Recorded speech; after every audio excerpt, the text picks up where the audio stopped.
Now, I am here to tell you guys the moment has came. Early this morning, Kelsey Mitchell sent shockwaves throughout the WNBA today, and the news has broken ground, dog. Caitlin Clark and Indiana Fever will keep their backcourt for the 2025 season. You may be wondering why this is such a big deal, but did you see what happened in Indiana recently? The Fever didn't just resign Kelsey Mitchell. They sent shockwaves through the entire WNBA, making everyone think she was leaving for Golden State or another powerhouse, but she's staying put. Imagine this. Caitlin Clark, the rookie sensation who is sweeping the basketball world, teams up with Kelsey Mitchell, one of the game's most lethal scorers. This isn't just a backcourt, it's a nuclear weapon, and the rest of the league isn't prepared for what's about to happen in Indiana. The WNBA as a whole is shocked that Kelsey Mitchell is staying where everyone believed she was gone. There were whispers all over the place, like Candace Parker saying Mitchell was leaving and Golden State was calling her name, but this is where things start to get very interesting. Mitchell delivered a message to the entire league instead of simply remaining.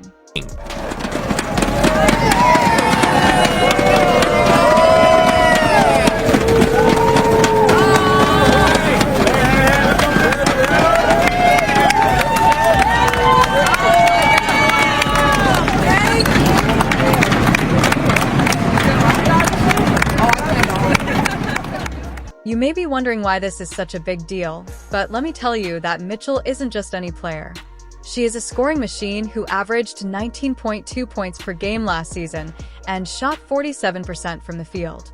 That's not just good, that's elite-level scoring, and she has played in 235 of the 240 games that have been played since 2018, which is durability you can't teach. Kelsey Mitchell. Kelsey Mitchell re-signs with the Indiana Fever. So the best backcourt in the WNBA is back. We're just getting started, so if you're wondering what this means for the rest of the league, buckle up. In Indiana, Mitchell's decision to stick with the Fever isn't just about loyalty. It's also about creating something unique.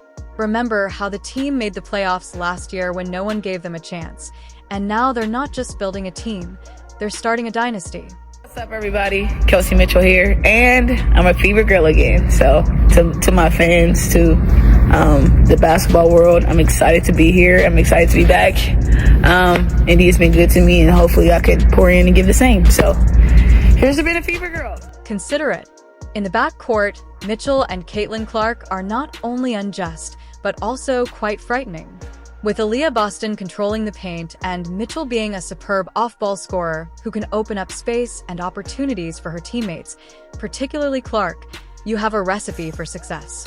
The best backcourt in the WNBA remains intact because Kelsey Mitchell is back, staying with the Indiana Fever and going back-to-back with that backcourt with Caitlin Clark. Of course, Mitchell had been with Indiana her entire career. There was some speculation that she might want to explore other options, but there's no better option for Kelsey than playing along C-squared, as she calls her. However, the league still doesn't see it coming. They're going to find out the hard way that the Fever aren't just coming for a playoff spot. They're coming for the championship, and the Las Vegas Aces had better be on guard because a new powerhouse is in town, and they're hungry.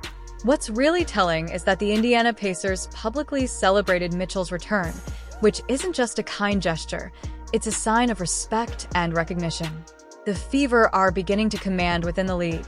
They're no longer just the little sister team, they're becoming a force to be reckoned with. The idea Mitchell would want to go anywhere else was always a little odd. It was always a little strange because, again, she became a much bigger star. She shined in the role. Her life was made easier on the court, and she gained so many new fans because of how gifted a bucket getter she is. Now, you may be wondering, well, they have Mitchell and Clark, but how will this really work on the court? Well, let me tell you, it's not just good. It might change the game. We're talking about the WNBA's deadliest backcourt ever. Right, like the downside to losing Kelsey Mitchell would have been tremendous. And now they've got the new coach in Stephanie White, which was obviously a huge, big deal. And they've got that core. And I know I've said this before and I've been hammering the point home, but that foundation is in place. Imagine this. You have then there's Caitlin Clark, who is essentially a human highlight, and Kelsey Mitchell, who can score from anywhere on the court and is more than simply a shooter. Every time Real touches the ball, amazing things happen, but this is where things start to get interesting since it's not just about their individual prowess, but also how well they work together. She was there when they got the number 1 pick, and Caitlin Clark, obviously not a good team. The team that gets the number 1 pick in the draft is not a good team. That's a general rule. Something you can take to the bank. And then all of a sudden they're in the playoffs. While Clark is a playmaking whiz who can create shots out of thin air, Mitchell is an off-ball scoring machine who can catch, shoot cut to the basket, and space the floor like nobody's business. Did you know that during her senior year at Iowa, she averaged 8.2 assists per game?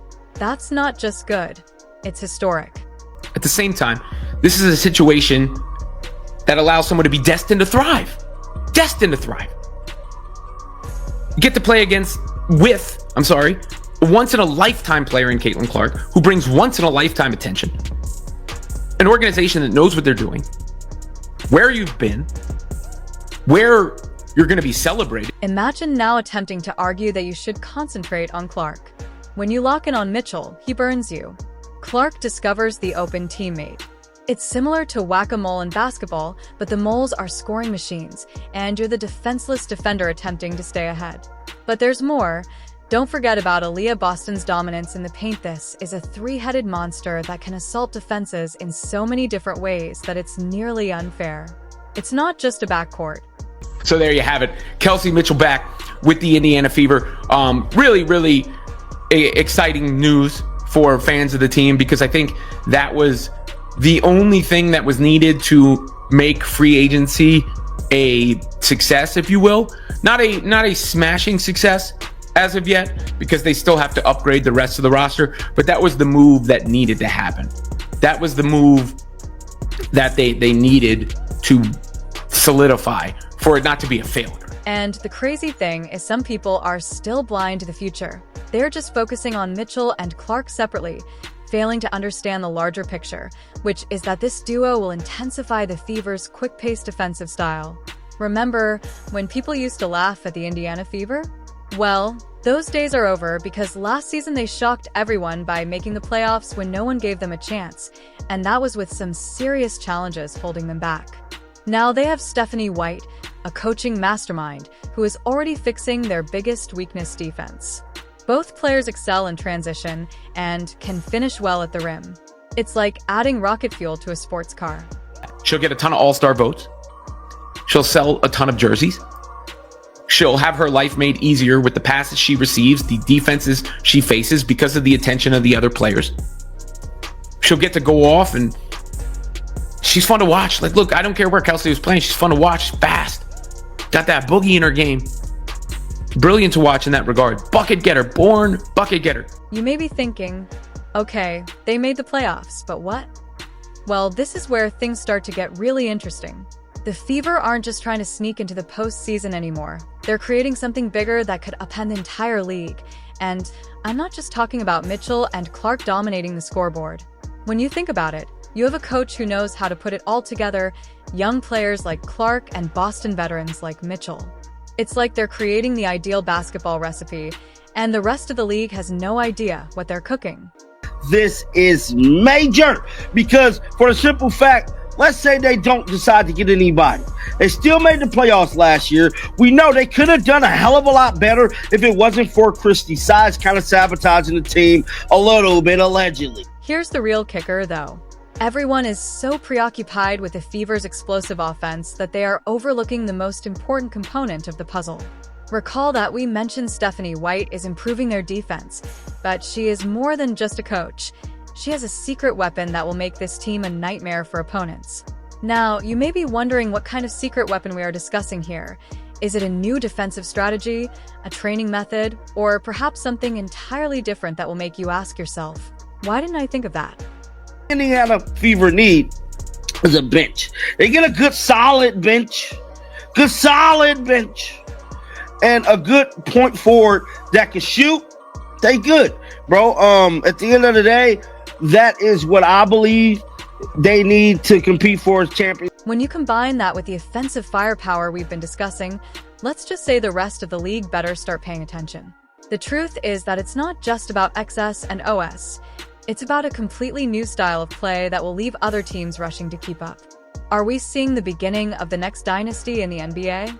The Indiana Fever aren't just coming to play, they're going to dominate. So even though it might sound insane right now, I promise that in a few months you'll be shaking your head as you remember this moment when you first heard it.